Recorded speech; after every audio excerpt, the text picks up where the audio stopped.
Gostaria, assim, aqui na estrangeirismologia, você coloca na segunda linha o time das ações e decisões na vida.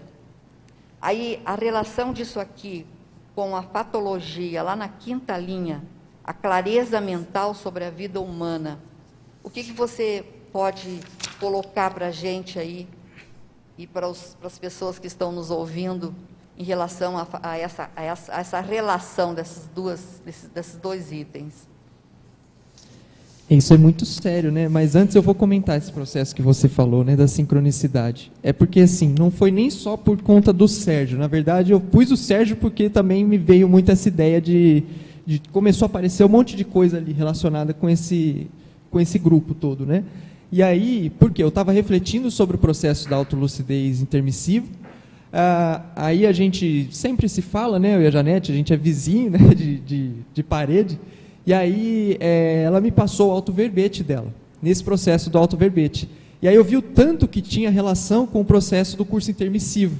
E aí me veio assim, muito forte, olha, chama a Janete para a apresentação do verbete, coloca o Sérgio lá como uma forma de uma evocação positiva, né, de uma consciência ali também positiva, que em tese estava ajudando também no processo do curso intermissivo, né, antes de ressomar.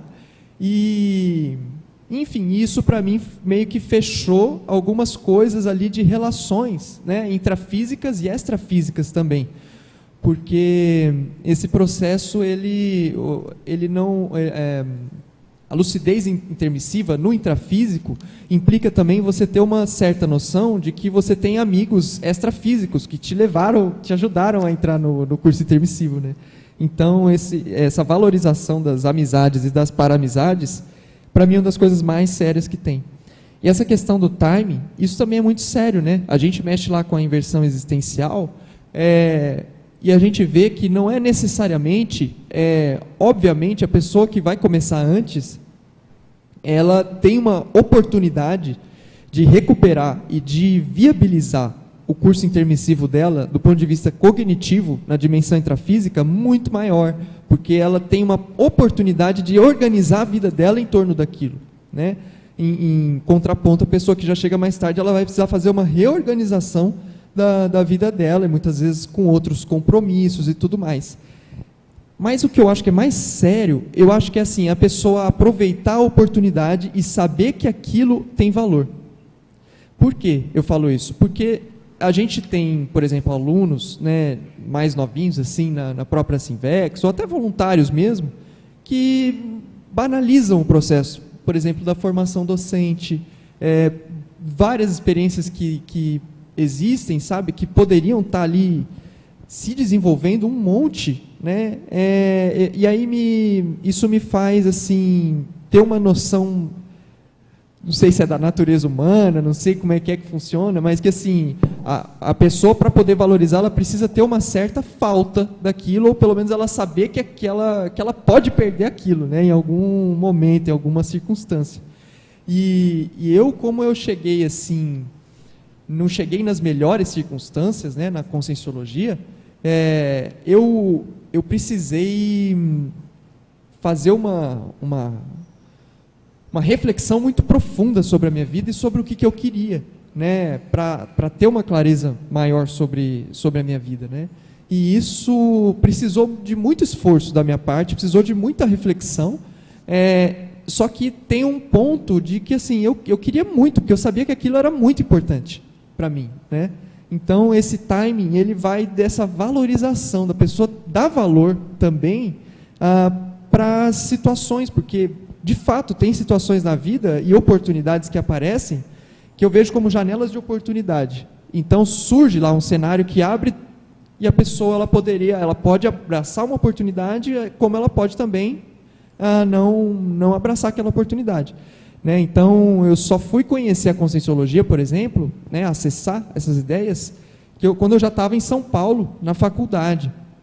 E eu sou de Ribeirão Preto, sendo que Ribeirão Preto é uma cidade muito menor e tinha um núcleo lá também. Né? Então, eu não sei por que eu não conhecia em Ribeirão, né, antes dos 18, na adolescência. Eu fui conhecer em São Paulo, já num contexto assim, bem mais diverso, né, daquele de Ribeirão Preto. E aí, assim, esse verbete ele fala bastante do processo de lembrança, né, e de retrocognição. Mas, às vezes, uma coisa que pode impactar muito a pessoa, principalmente no momento de acesso às ideias, é uma pré-cognição que ela tem.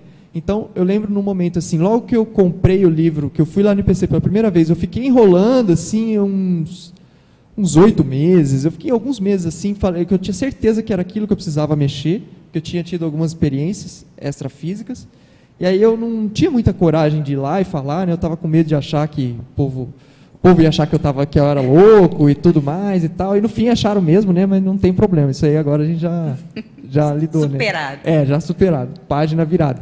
Mas aí o que aconteceu? Eu fui, logo depois que eu fui, eu tive uma repercussão muito forte, lendo o livro Nossa Evolução, que fala desse processo de recuperação de cons, e andando assim na Paulista, né, até um pouco antes de andar, eu tive uma espécie de vislumbre do que eu precisava fazer nessa vida. Assim. Eu precisava mexer com esse assunto, eu precisava escrever aquilo para refutar aquela ideia e fazer aquilo desse jeito. E aí eu falei, nossa, caramba, é isso que eu preciso fazer? Nossa, mas que trabalho que vai dar e tal. Eu fiquei meio até com uma preguiça assim, antecipada, sabe? Falei, nossa, será que é isso?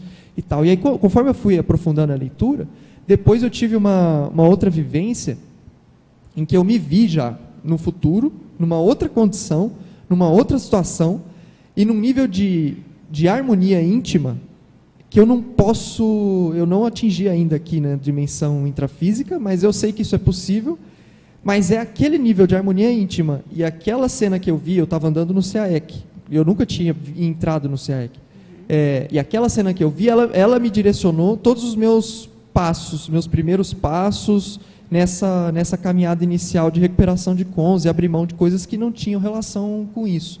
E isso foi como se fosse uma pré-cognição, tipo assim, olha só, você é essa pessoa aqui, você pode atingir esse patamar de harmonia intraconsciencial, de felicidade, né, e de bom humor, e aquilo eu estava numa situação triste, assim, sabe, eu estava mal, e aquilo bateu em mim e falei, nossa, é isso que eu quero, então é isso, eu não posso fugir mais, não posso falar, não, vou deixar para depois da faculdade porque vai dar muito trabalho, né, não tem isso, você tem que começar agora.